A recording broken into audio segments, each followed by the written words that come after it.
turn off your cell phones.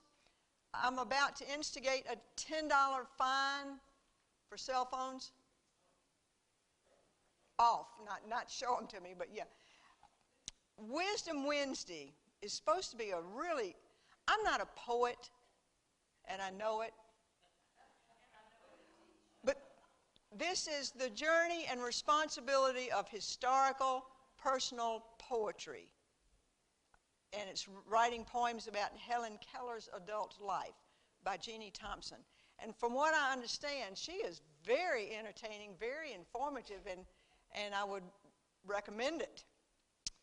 So that's, what is today? Tuesday. That's tomorrow at 2:30. If you haven't voted for the logo voting, Ollie logo, you can go do that until the 1st of March. And this is going to be fun too, and they planned it on a day I couldn't come, which kind of makes me mad, but Thursday from 3 to 5 is going to be a game day at Ollie, and they've sent around a lot of emails about, people have sent emails about what games, little board games they're going to have, and it just sounds like a lot of fun, and they checked with me to see if I was busy that day, and that's when they scheduled it. Okay, March 20th, that's next month, is a Tuskegee day trip, and you know about construction, and y'all know the rest of this. Okay. If you don't know it, you can complain to the boss that I shortchanged you. This morning, do you just love the titles of my classes? Oh, I love it. Thank you, Tom. You're hired.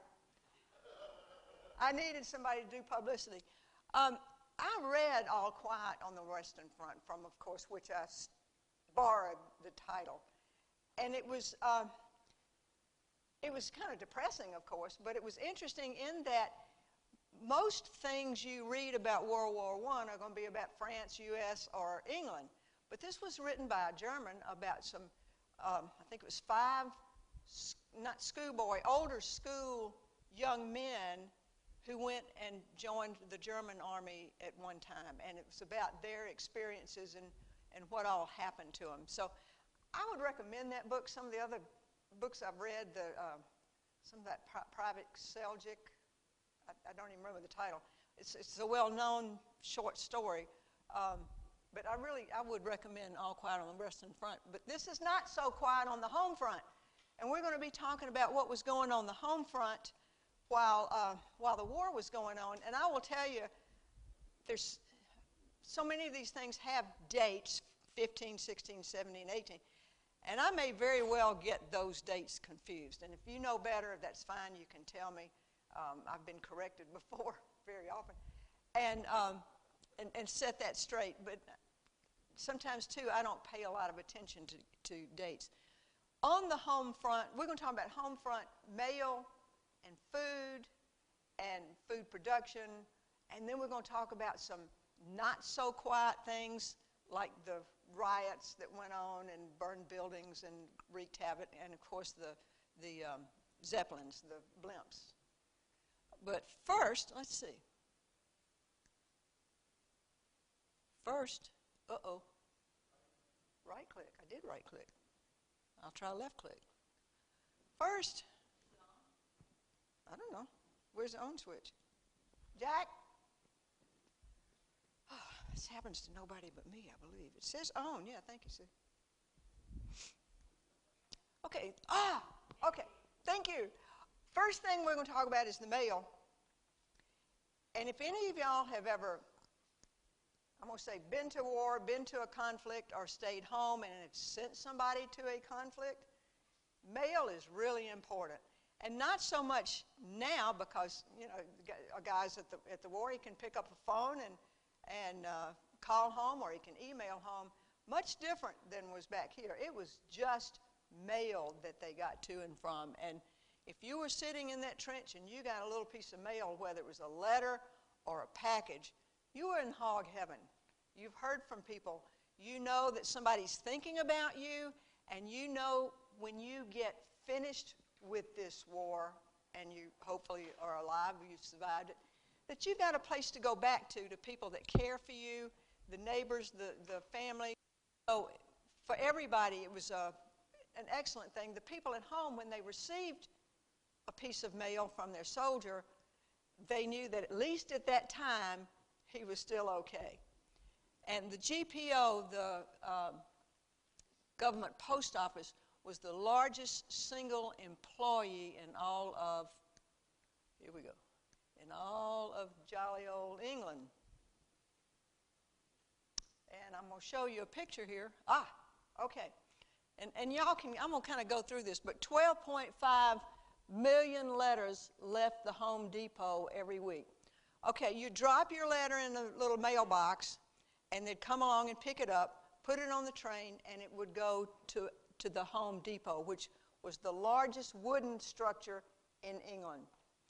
And if you think about it, the trains in England go all the time. At this time, during this wartime and before and after too, but you could get as many as 8 mail deliveries a day because a train came by that often. And they would take off the mail that had been sorted coming to you and take it to the local post office, and then the little man on the bicycle would come drop it off for you. But 12.5 million pieces of mail a week, and 19,000 mail bags crossed the channel each day. You know that sometimes they ran into trouble. Weather, U-boats, maybe mechanical, but if the mail didn't sink, they got it through. 134 ships carrying the post were lost to enemy attack, and that's well. During the whole war, or during the war, yes. Okay.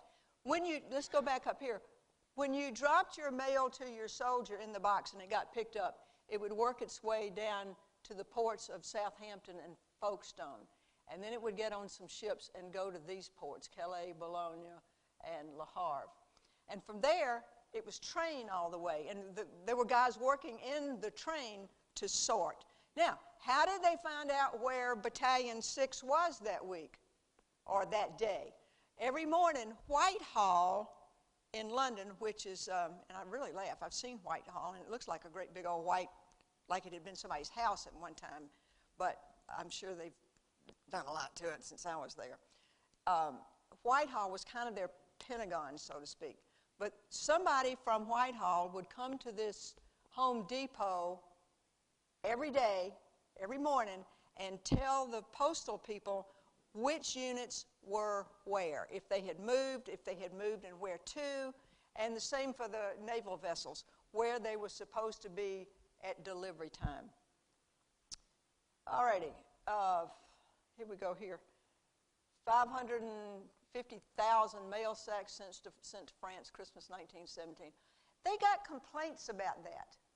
Well, okay, now this wasn't in 17, but in 1914, the soldiers had just been there. And it was only like 200,000 pieces of mail that was to be delivered over Christmas of 1914 from the French. And let me tell you what they sent. First of all, it took up 10 freight cars to get the mail through during that Christmas time. But they sent jams and jellies. They sent, I don't want to mess this up. They sent, I'm going to mess it up. Some really good stuff. But primarily, they got in trouble for sending like raw slabs of meat and cheeses and eggs, raw eggs. Now, they may have packaged them beautifully, but by the time they got to the post office and then on the trains and stuff, so they did ask folks not to send those kinds of things. I just thought that was really funny, and you need to know that. Okay, 500 points, categories, World War I. What was some of the stupid things that they sent in the mail from France? And one of them was eggs, thank you. All righty. And you see here the numbers in 1970, freight trains and the trucks at the field offices. That's a lot. And 4 tons of letters censored. Ooh. All right, now, I'm going to get back to that. If you mailed your letter Wednesday, your soldier would probably have it by Friday or at least Saturday. These guys worked. They worked. There were thousands and thousands of postal people. So you're on the lines and you want to write home to your mom and daddy or your girlfriend. And you got paper, you got pencil, you got something to write on. So, oh, that's great. What can you write? Not much. You can't write that Sergeant Jones is a jerk. And you can't write that Captain Smith did so-and-so or said so-and-so. And you can't write that the weather was bad, or you're not happy because your feet are wet and cold. They censored those letters. And the person that censored it was your immediate supervisor. So if Sergeant Jones was your boss, you're not going to write anything bad about Sergeant Jones. If you did, he would scratch it out. And it's not just, it wasn't just like an X through it. Your letter could have arrived home with a lot of black spaces on it where things had been blackened out. They were worried that the Germans might learn that something was uncomfortable, that everything wasn't just peachy keen. And they finally, there were so many complaints about that they got what they would call an honor envelope. And the sergeant would vow that the soldier would write whatever he was going to write could pass inspection. So that's not quite true, because it did get censored by somebody up the chain that didn't know this guy, or this guy didn't notice, so he could write maybe some personal things to his wife or family. But I'm laughing if everything was crossed out about what the guy did during the day. I'm not sure what he really had to write about. But the real reason for this was not to let the public know what kind of really was going on. These guys that were uncomfortable, that weren't maybe getting enough to eat. So there was a reason for it. And of course, too, obviously they couldn't write exactly where they were or where the Germans were, or anything that might be construed as military information. So we got the mail there, and we've got all this. The lonely soldier, there was a young man who didn't get much mail. I'll say that. He might have gotten some, but he didn't get much, and his buddies were getting a whole lot. So he took matters into his own hands and wrote a letter to the editor, which always brings a response. He just kind of said to the London Times, people out there, I'm not getting any mail, and I'm over here, and I'm lonely. Can you help me? Well, bless his heart, every day for a couple of weeks he got like 3,000 letters.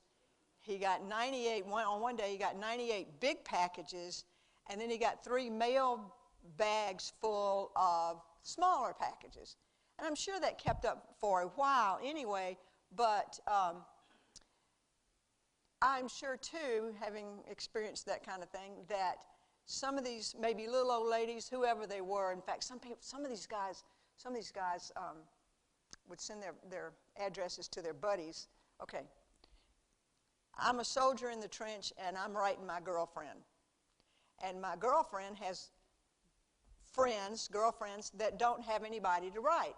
So they would write me, soldier in the trench, or my buddy over here. So they were getting a lot of not strange mail, besides family and friends too. And some of these guys that received letter after letter from these ladies asked them to marry them when they got back. So there were a lot of engagements. Now, well, I don't know. I shouldn't say that. I don't know if they accepted them or not. But there were askings of these young ladies to marry them when they got back. So that's the lonely soldier. And I've kind of talked about censorship, but that was a big deal. And I'm going to mention that later with some other things that present themselves. For 75 years, it cost a British penny to mail a letter anywhere in England. It was called penny post. But because there were so many parcels, letters going through now, they raised that to a penny and a half. Part of that, of course, was because of all the mail that was being sent. But the other part of it was the government needed the money. So I don't know if it went towards the post office or not, but after 75 years, they raised the rates. Postcards two aspects about this. They were given postcards, and if most of the soldiers could read and write, there were a few, but you could just check a block. I am not doing well. But it would go to the family, and maybe the family couldn't read, but that was one way of contacting. The other thing is, look at this, silk postcards. The French and the Belgian refugee women would embroider these. They could be badges, they could be sayings, they could just be pretty flowers. They would embroider these and send them to a factory where they would mount them on cardstock or some heavier paper that would go through the mails so they could send these. A lot of the soldiers had kept some, and they're collector's items now. I would love to see a real one. Isn't that beautiful? And one more. Yeah, look at that. That was somebody's unit emblem. All right, it ain't so quiet on the home front. That doesn't have the same ring as, it's not so quiet. A lot of things were going on. My thoughts were that the people at home were going about their daily business, and they were just making do with what was, but that's not quite the way it is. Battle noises from the front were heard in the south of England. We've talked about some great big explosions, and even the big guns that would boom. And if the conditions were right, the weather conditions were right, the people along the coast and even inland to a little bit could hear those. And it had to be unnerving. The Zeppelin raids, from 15 to 17, they were somewhat frequent. They dropped a total of about 5,000 bombs on things. It's because they couldn't find the military targets, or they couldn't find what they were looking for, so they just kind of dropped them. Navigation wasn't then what it is now, and neither was weather prediction. A lot of them were just, they were going here, but they kind of ended up over here. They weren't real maneuverable either. But Zeppelins made a lot of noise. They were, let's see if we've got, they finally kind of found out how to find the Zeppelins. Blimp, if you're not familiar with the Zeppelin term, there were like 57 raids, and they were usually in that southern area, though there was a Navy base over to the far east side of England, and they hit that, and it was totally a civilian population, and it just tore them up. There were several people killed, but then the rumors started. The Zeppelins were going to drop the bombs, and then the Navy was going to unload a bunch of soldiers that were going to come through the village doing whatever they might want to do because there was no protection. And those were all rumors that went around. But the searchlights would find them, and they couldn't be shot down because they flew just high enough. The height of the aircraft they had at the time couldn't get to them. They couldn't shoot them. It was hard, very hard to do. And then, of course, as the airplanes got higher, the Zeppelins got higher. However, some were shot down, maybe by mistake, but some were shot down. One of them, the description was the Zeppelins were kind of out in the middle of a flat area, and a plane got lucky, had an incendiary bullet, and it hit the plane, it hit the blimp, and it burst into flame. And it was evidently early in the evening, and a lot of people were out, and they just watched in awe, knowing there was a crew of, I think, 10 in there, dying as they're watching. And he said for a 35-mile diameter, people were out watching this. So it was great the blimp didn't land on any, didn't drop any bombs, but bombs. When they first started flying, and I couldn't get a picture of this, I got to do this. This is your assignment. When they first started flying over England, somebody, and I can picture, was laying on his stomach, and he hand-dropped the bombs. I don't know if we're talking 5 pounds, 20 pounds, I don't know. it said they were hand-dropped. And then later on, they got a system where they could drop the bombs at a particular site at that time. I don't know, it just sounded crazy to me. Now, the really hard part, okay, the lights were going off, the air raid sirens were going off, and everybody was all tucked nicely into their bed, and the alarms woke them up, and the ladies grabbed their kids, or they grabbed their dogs, or they grabbed whatever, and ran to either a tube stop where the underground went, or to the basement. But they didn't take a lot of time to get dressed before they went, so I don't know what they had on. But some entrepreneur was smart enough to make patterns for nightdress for women, so that when they got up and ran to the tube or ran to wherever they were going for protection, they were more fashionable. Thank you. I had seen those. I was going to bring that up. Notice the modern footwear that goes along with those. So I think that's really awesome. Don't you? All right. Now, some more of the noises. There was an Irish uprising in 1916 at Easter. It had been 75 years since the Irish had protested to get their freedom from England. And this was the first armed rebellion.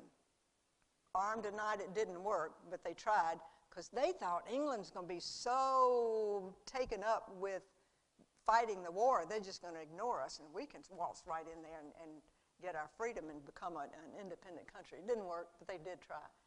In San Francisco, there was a Preparedness Day march where it looked like the U.S. was going into Europe to fight, and the theme was preparedness for war. The Chamber of Commerce put on this parade. Well, these socialists, which they were everywhere, but in this particular, I mean all the countries, had been influenced by the Russian Revolution. These guys got a suitcase bomb and planted it down near the ferry building. It killed 10 people and hurt like 40 of them. So, again, adding to the noise and the confusion of what was going on at the home front. English suffragettes, they really wanted to vote badly. And they started out very nicely with carrying, walking around carrying signs in great big numbers.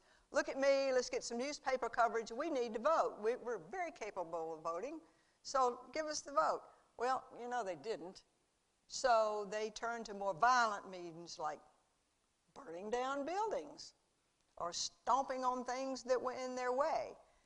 They got more attention then, but it wasn't necessarily really good attention. When the war started, the suffragette movement was curtailed a good bit because these same women put their efforts into winning the war. They did, however, make an impression upon Parliament where 9 million women were given the right to vote. And the categories were, they had to be college graduates, they had to be 30 and own property, or they had to be married to somebody that had property.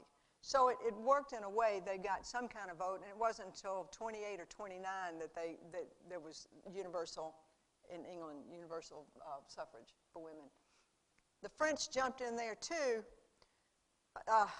They got upset because they weren't making much money, and prices were going up, so they staged a protest. And this was this was a lot of shopkeepers, a lot of waitresses, some factory people jumped in there, but it made an impression, and they would march, they would chant as they were going along. The French pacifists, oh boy. These guys they slowed down the railways. They did a walkout. And the trains were, we needed the trains to go, but so they were making their point. And even the Renault factory stopped. And that's factory, we know it now as cars, but they were making trucks, heavy equipment, and vehicles for the war. So that got the French attention. And then the German Kiel mutinies. Kiel is in northern Germany on the Kattegat, right there under Denmark. It's a huge port. The soldiers got word, and I won't say rumor because it was not a rumor. The Navy personnel got word that there was going to be one last big, strong attack on the British. They wanted the German Navy to restore the luster of the Grand Fleet. They knew the war was the Navy guys knew the war was winding down, and they didn't want to go on something they knew would be a killer for them. And it spread from Kiel to every other German port, so that didn't go, and they weren't quiet about their noise either. Somebody had asked me last week about German phobia, and we talked about dachshunds and some kind of everyday things that you'd know off the top of your head. And I want to tell you, too, when I put this together, I had thought I would get a category of something and compare what this category was in England, Germany, France, U.S., I think that's all, not Belgium, and see how it varied. But as it turned out, as I got more into it, the same things were happening in all the countries. They all had some riots. They had some social issues. They had some mutinies, or many mutinies in some cases, and troubles with the railroad, with wage and price things. So what I'm telling you is so much more British, but you see that all the other countries are having the same kinds of problems.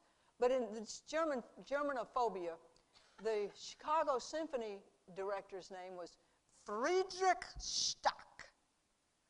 But he had not finished his naturalization papers, so they canned him. And when they did that, they also changed the music they played. They went from Wagner, who was German, to Barley Oates. I knew there was a way I was supposed to remember that. Who was French, B-E-R-I-L-O, L-O what? C, okay. So that's close. See, y'all know more about the orchestra than I do, which ain't hard. And take a look at these names. And obviously in Minnesota and Ohio, a lot of Germans had settled there. Germantown is just north of Nashville. It's back to Germantown now, but Neshoba, there's a county in Tennessee named that, and it was an Indian warrior that was well known in the area. German became English. And I got tickled at these. I mean, these are obviously pretty German in Chicago. And Dickens, Charleston, and Shakespeare. Linda, are those streets still there, or have they gone back to Lubeck? Okay, so they didn't change the names back. Okay. And New Orleans, General Pershing Street. How would you like to write that on your return dressed all the time? And business has changed, too. And I did look this one up. It's still Grant Hospital. And I believe the Guardian Life Insurance has kept its name, too. Sauerkraut became Liberty College. Cabbage. Liberty Measles. Liberty Sandwiches. Are you ready for this one? Are you ready? Are you ready? Liberty Pups. And this Liberty held on. You remember in 88-ish when we wanted to bomb Gaddafi? And we had our planes in England, and we wanted them to get down to Libya. They couldn't overfly France. And we were stationed in Germany at the time, and we didn't have French fries anymore or pommes. We had Liberty fries. That was our bit of protest. All righty, so, and this too was international. I just happened to pick the U.S. ones. Oh, if you were in college and you thought you were getting 5 hours credit for a German course. Well, it might have changed to 3 hours or 1 hour. They didn't want you taking them. Let's see the numbers. 25 colleges had been offering German at the beginning of the war, and after the war, only one was offering the German language course. It had fallen out of favor. Libraries got rid of books, so they burned them, and name changes Schmidt and Mueller. If your name was Wilhelm, you quickly became William or Friedrich.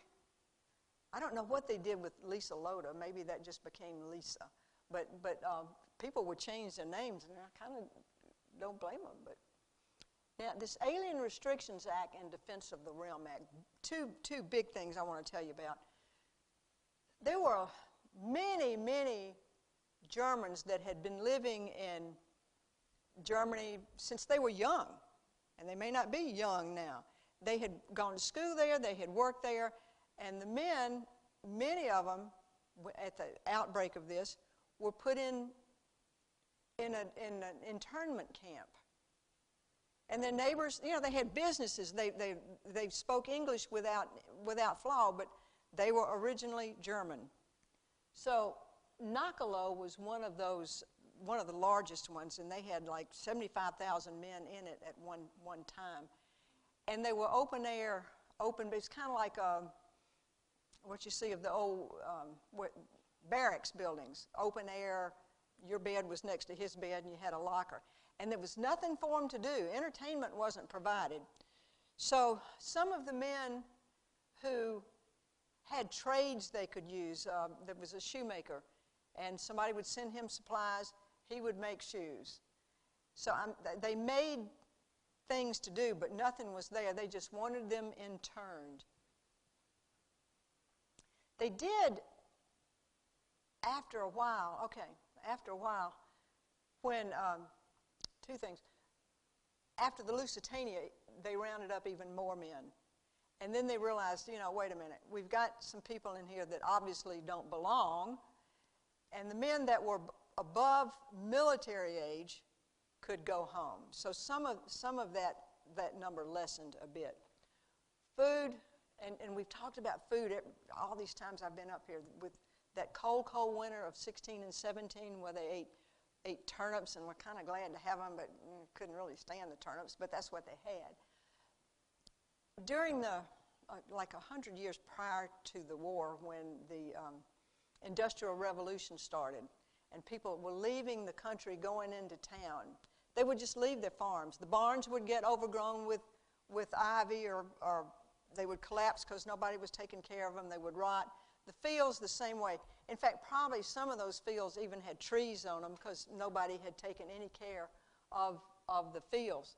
So we got the Corn Production Act, and we got the Board of Agriculture. And these guys, these two people that represented the cornmeister, or the big honcho of corn and agriculture, were under a food man. You know, he was in this position up here. And he said, we're going to work.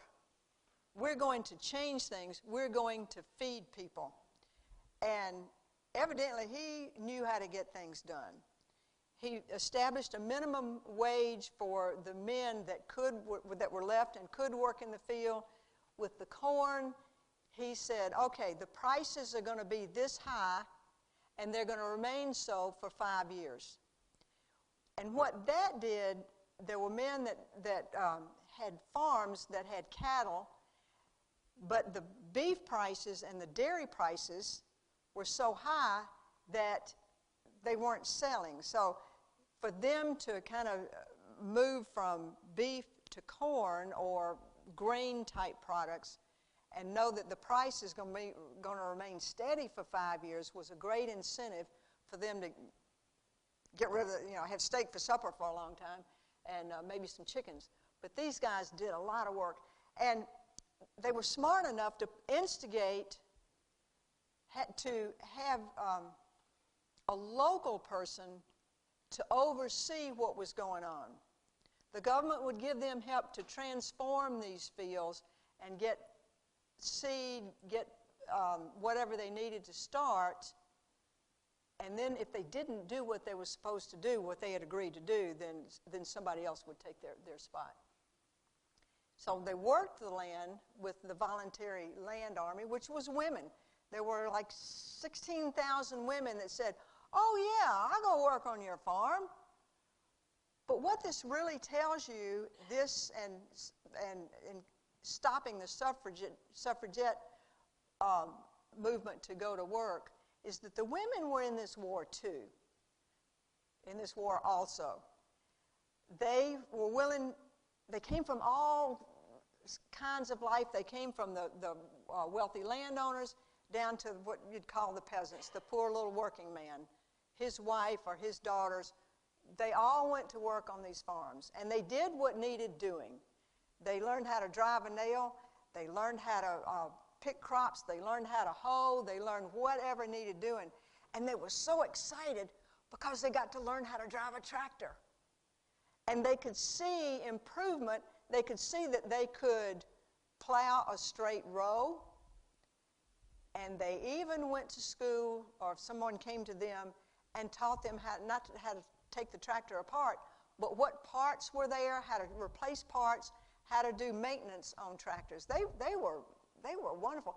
And most of them stayed. Some of them obviously couldn't, and some of the farmers weren't initially very nice to them because they thought, okay, I got these women coming, they don't know squat about what they're doing. Well, they didn't, but they stuck with it and learned it.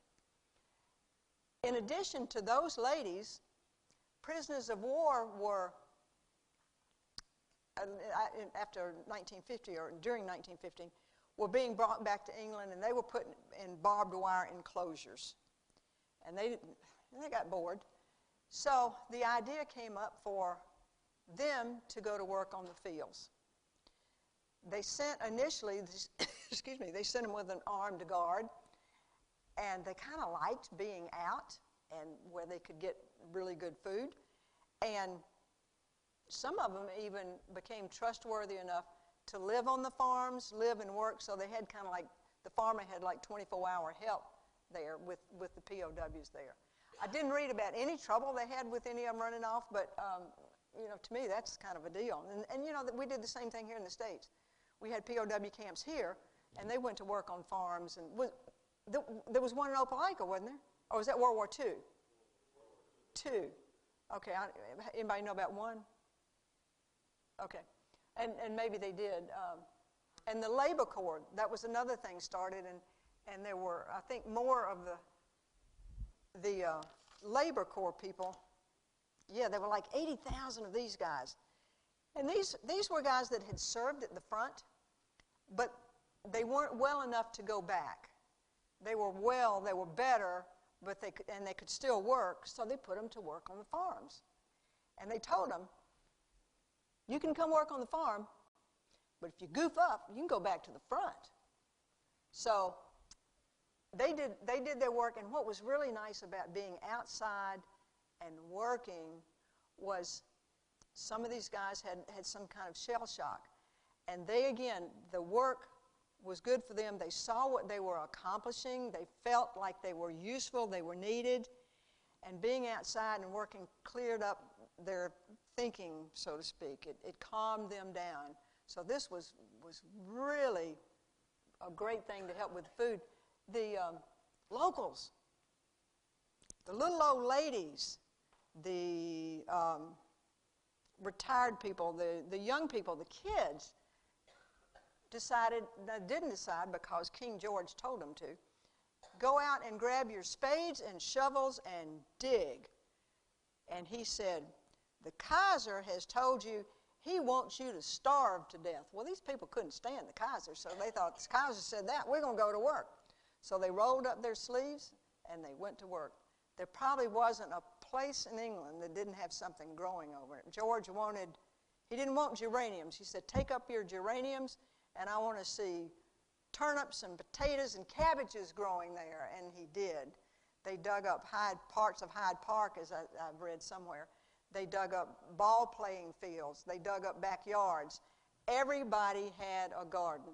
and they could take the produce from the garden themselves, share it in the neighborhood, and then some of it went so it could be sent out to folks that didn't have that or couldn't do that. But everyday gardeners went to work. And the greatest thing of all was Winston Churchill was moved into the position of First Lord of the Admiralty. And he said, you know what? We have had convoys many times in the past, even when we were under sail, and they were wonderful. Why are we not doing that now? And he said, well, we are doing that now. So, as a trial run, they sent a convoy of 12 ships into Gibraltar, and they came back, different route, and didn't lose a ship. Now, a convoy is made up of merchant ships, maybe troop ships. You're trying to move something from here to here, and they employ destroyers. They any kind of what else? What defensive ships? I'm blank right now. Y'all help me. Torpedo ship boats is what I'm trying to think of.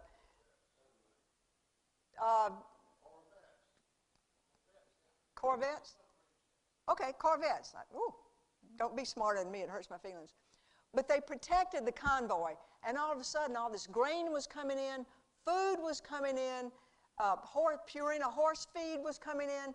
Whatever they had been so short of was coming in, slowly but making it. The reason the last Lord of the Admiralty hadn't provoked or hadn't established this convoy was he thought it might cause some congestion at the ports.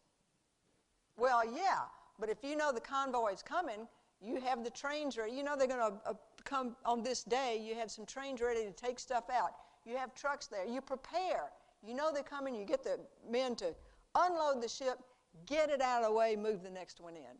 And there may have been congestion, but it wasn't worth what the people had been doing without not to try it. And it was a great success. And everything looked much better after Mr. Churchill. Don't you love Churchill? Wasn't he something most of the time? All right, convoy system. Big help with food. I don't even know if all these people knew what all went into getting their stuff. They just knew they were getting it, and things were looking much, much better. Yes, yes. Take about 6 minutes and come back. Please. Dismissed.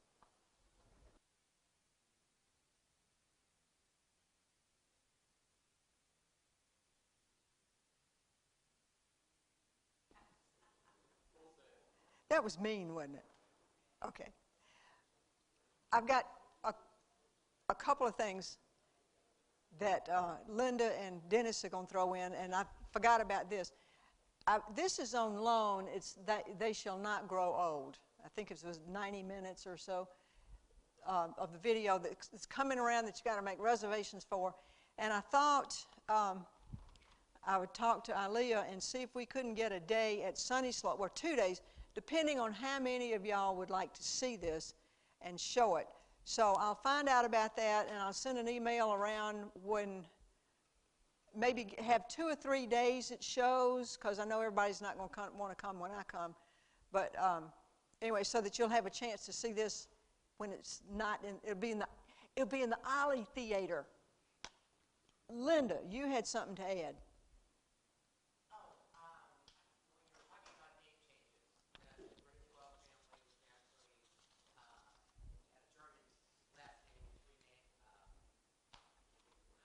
Right.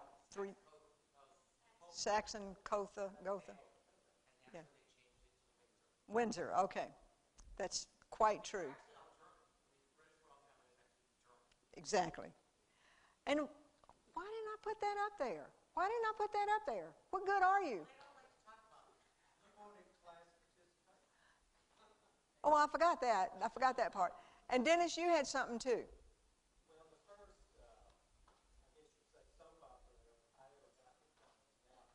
Yeah, Downton Abbey.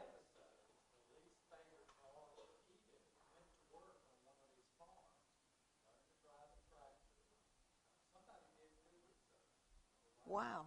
Okay, what if you didn't hear Dennis, I know y'all are Downton Abbey fans or were. Edith, the youngest and supposedly the least liked, joined the Volunteer Land Army and learned how to drive a tractor, even on TV. What, sweetheart? What are you going to say? PBS.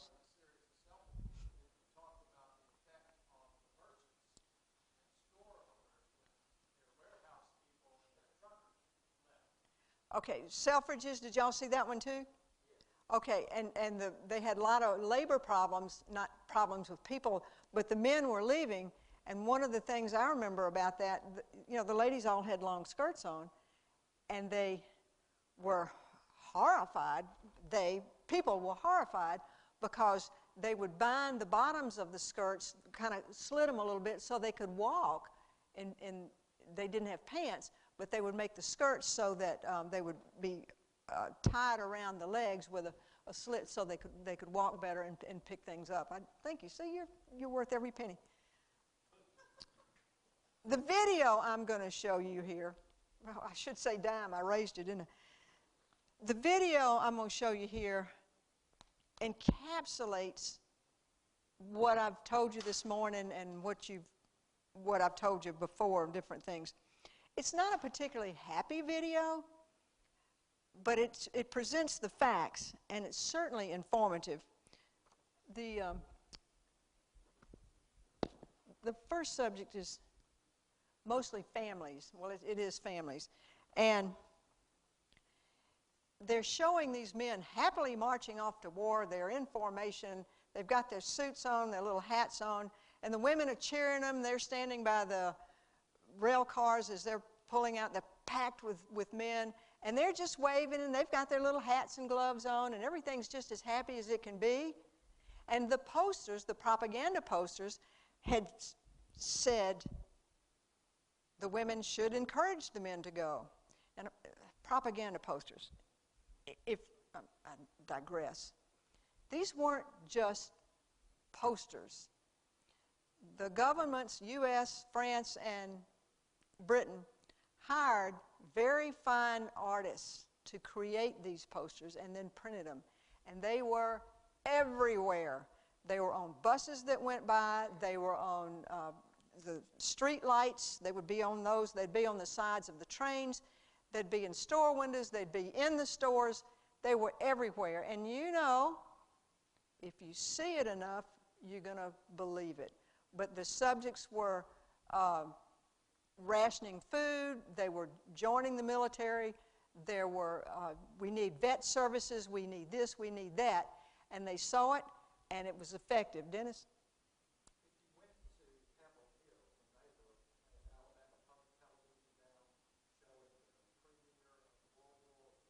Uh-huh. They got the Auburn University Bradley Art students to duplicate some of those World War I posters. They got big award. They went all over the state on the street. Really? Did y'all hear that? The graphics department, or the art department at Auburn copied them? Duplicated? Okay. Wow. Okay, wow. I'm just learning all kinds of stuff. I can take a nap this afternoon. But keep in mind, these men that went to war, most of them, I'm using most, didn't know what the heck they were talking about. Yeah, everybody's going. Well, I'm going to go too. Oh, yeah, this is great.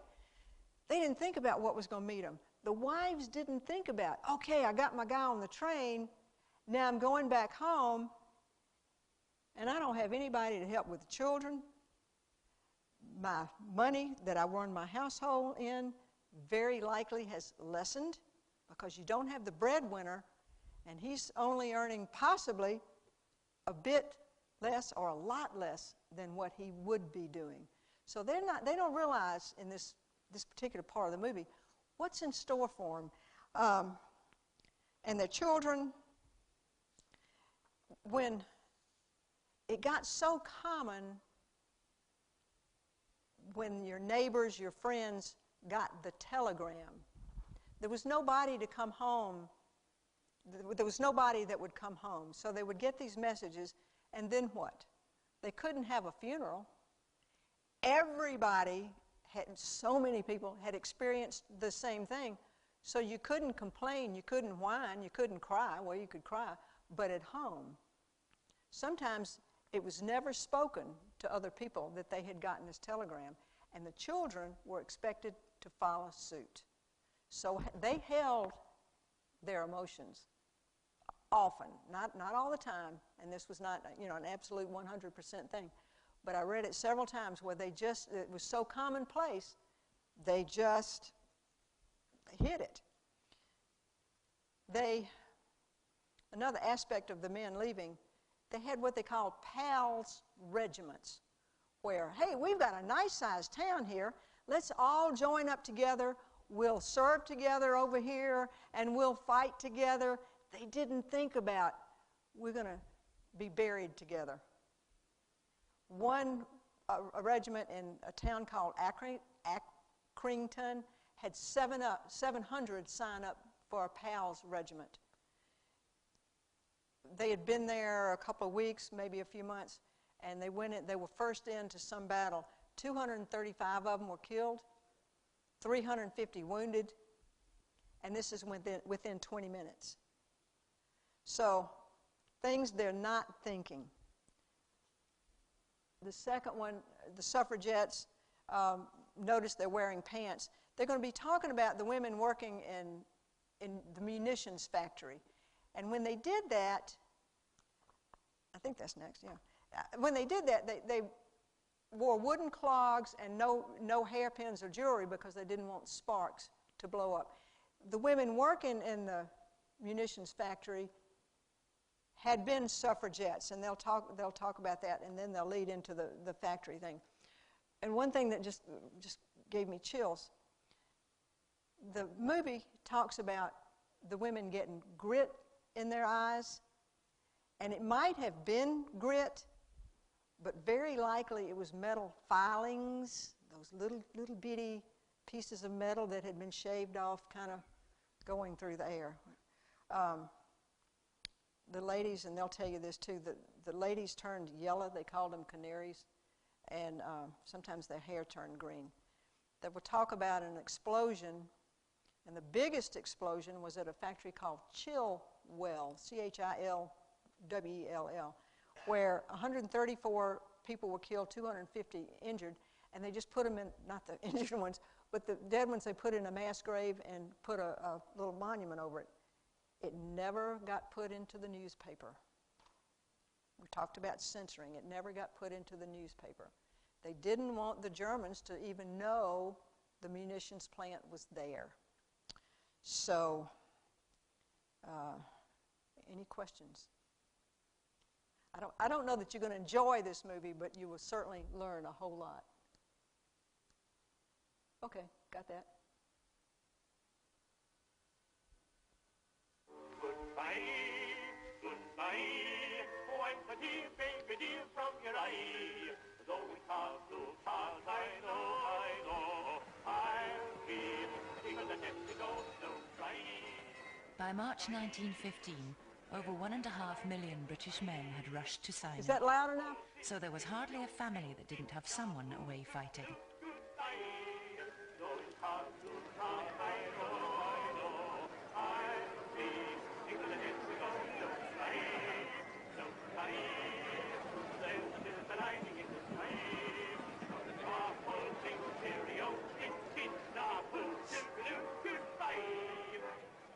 Helen Thomas remembered her last evening with her husband, the poet Edward Thomas.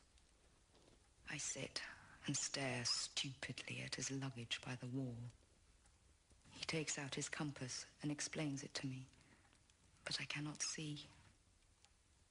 Then he takes a book out of his pocket. Shall I read you some? He reads one or two to me. His face is grey and his mouth trembles, but his voice is quiet and steady. And while he reads, his hand falls over my shoulder, and I hold it with mine. Keep the home fires burning while your hearts are young. For Helen Thomas, her worst fears were realized when in 1917 she received the telegram telling her that her husband had been killed in action. Vera Brittain was a 21-year-old student at Oxford University. She, like the millions of other women left behind, lived in fear of receiving bad news about her loved ones. Her fiancé Roland was serving at the front. So were her brother Edward and close friend Victor. Vera didn't want to be left out. She wanted to do something useful as well. So she left university to become a nurse.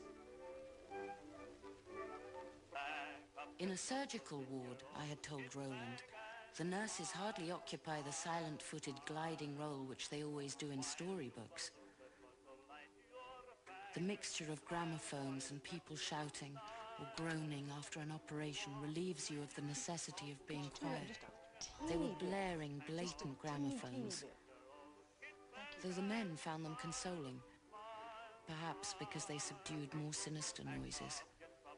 They seemed to me to add a strident grotesqueness to the cold, dark evenings of hurry and pain. Just before Christmas 1915, Vera received some good news.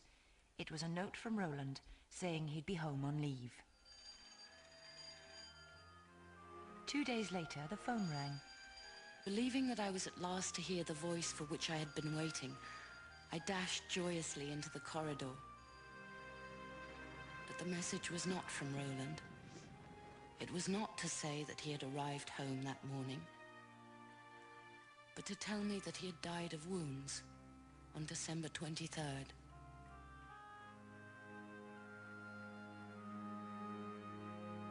I wondered, however, I was going to get through the weary remainder of life. I was only at the beginning of my 20s. I might have another 40, perhaps even 50 years to live.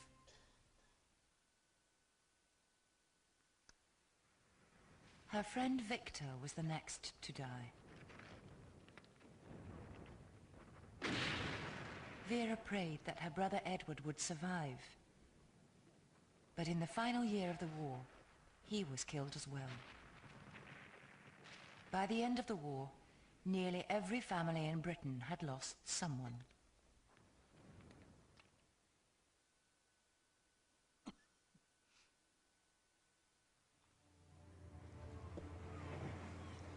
In 1915, German airman Peter Strasser was in command of the Zeppelins that flew over Britain and carried out the first systematic bombing of civilians from the sky.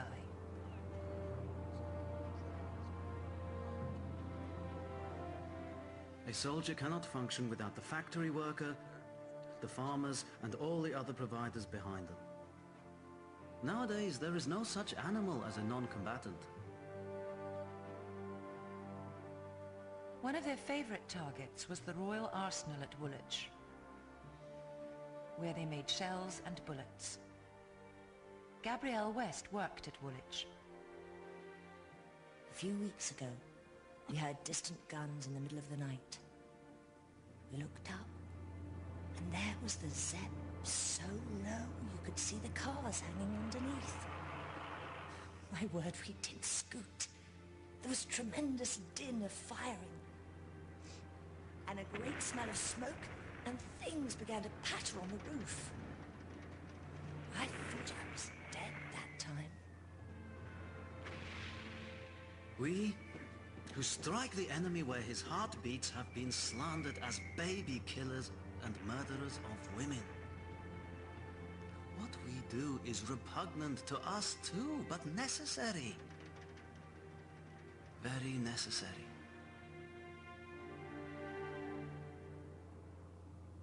This was a new kind of war. This was total war.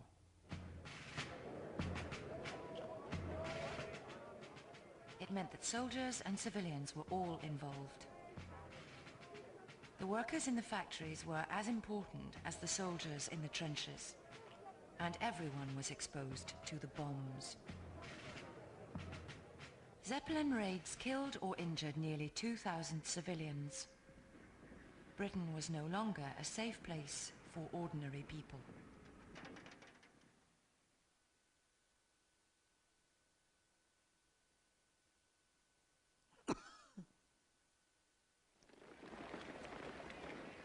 In England, just before the war, one of the most important political issues was the right of women to vote.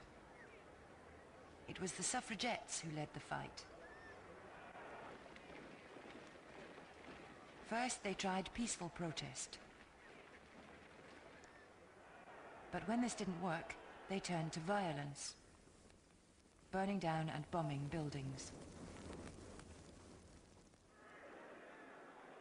The British government started a campaign to silence the suffragettes.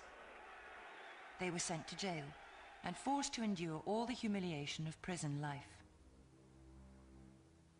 7 months before the outbreak of war, one of the suffragette leaders, Sylvia Pankhurst, was sent to prison for breaking a window. She, like many others, went on hunger strike and was force-fed. I heard footsteps approaching outside my cell. I was strangled with fear, yet alert to every sound. A crowd of wardresses filled the doorway. They flung me on my back, on the bed, and held me down firmly by shoulders and ankles. Then the doctors came stealing in.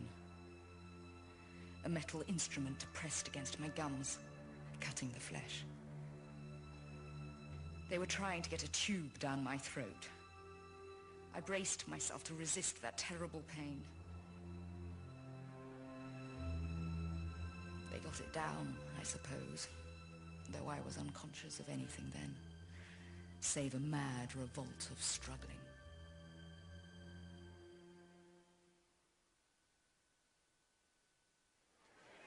The suffragettes called off their campaign as soon as war broke out. Most women felt it was their duty to help the war effort. At first, they encouraged men to enlist and provided things for the troops. They collected millions of cigarettes, books, and pairs of socks. By 1915, there was a shortage of workers, as so many men had joined up. In this total war, women were needed to take over jobs which had always been done by men.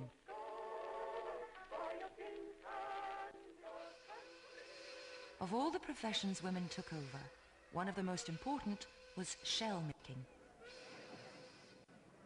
The guns out there are roaring fast. The bullets fly like rain. The aeroplanes are curvetting. They go and come again. The bombs talk loud. The mines crash out. No trench their might withstands. Who helped them all to do their job? The girls with yellow hands.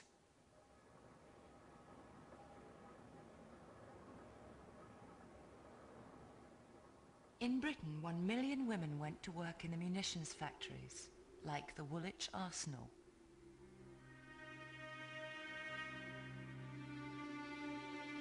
The first time you go around, you think, what an interesting place.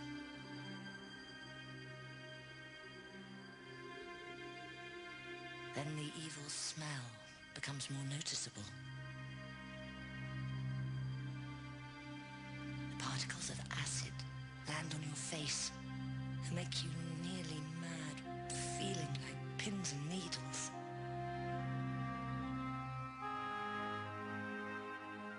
Gabrielle West was part of the Women's Police Service. Her job was to keep order inside the factories.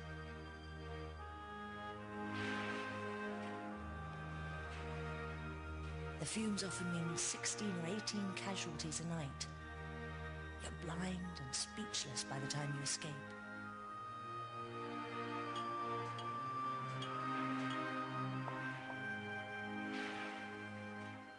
Some of the casualties weren't serious. Women cut their fingers or got grit in their eyes. But sometimes they were killed by exploding shells. What many of the women didn't realize at the time was that they were being killed slowly by the explosives. All the time they were in the factory, they were breathing in the poisonous fumes of the TNT. The first symptoms of TNT poisoning were like a common cold. But these soon got worse, as munitions worker Caroline Webb discovered. was all bright ginger, all our front hair. And all our faces were bright yellow. They used to call us canaries.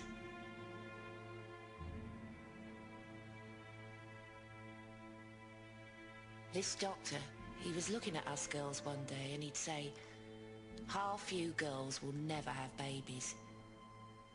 And the other half are too sick. God help you. War work was dangerous, but the women knew that without their supply of shells and bullets, the men would lose the war. Sometimes when we come upon our little train, it would be all packed with different people. And there'd be all the officers sitting there. Some of them used to look at us as if we were insects. And others used to mutter, well, they're doing their bit. We said, well, we don't mind dying for our country. The women believed that after the war, their work would win them the vote and recognition. But as the men returned, women were forced out of their jobs, and equal voting rights with men were not achieved until 1928.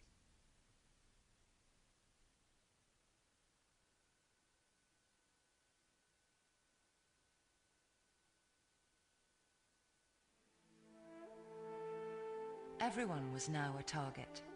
Total war meant even children were involved, as fighting, gas and bombs destroyed their homes. Children were also used in propaganda. Governments had to keep up everyone's morale and keep the soldiers fighting. Propaganda postcards pictured tiny babies carrying guns, showing that everyone was involved and everyone had to play their part.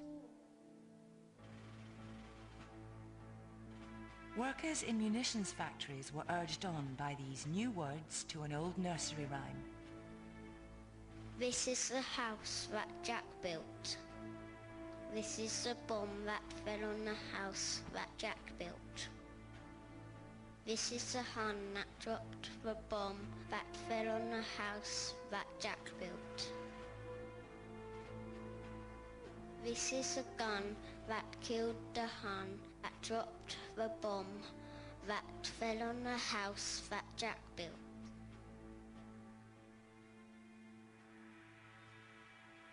Propaganda posters showed the enemy as a devil, someone to be hated. In newspapers, real events were distorted and exaggerated to make the enemy seem like a savage. British war correspondents in Belgium have seen little murdered children with roasted feet. The tiny mites were hung over a fire before they were slain. This was done by German troops, men with children of their own at home, or with little brothers and sisters of the same age as the innocents they torture before killing.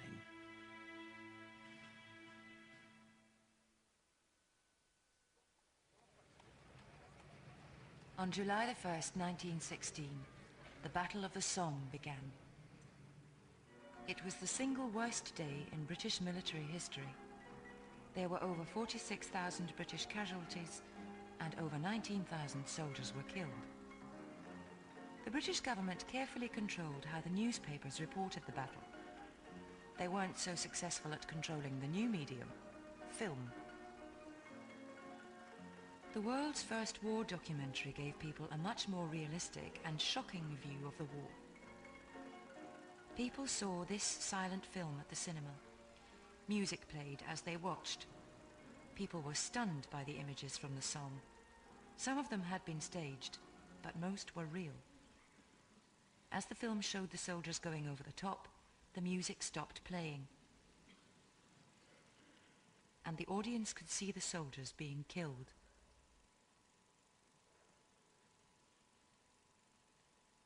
In lots of places, injured soldiers had to be led crying from the cinema, and other people shouted, "My God, they're dead." The film was supposed to boost morale. It didn't. It was seen by an estimated 20 million people. The British government, like governments everywhere, quickly realized the power of the moving image. In future, official films of battle would only show carefully selected pictures.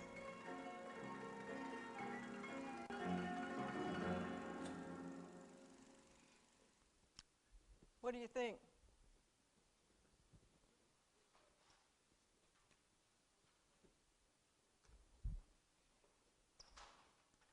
Comments? Questions?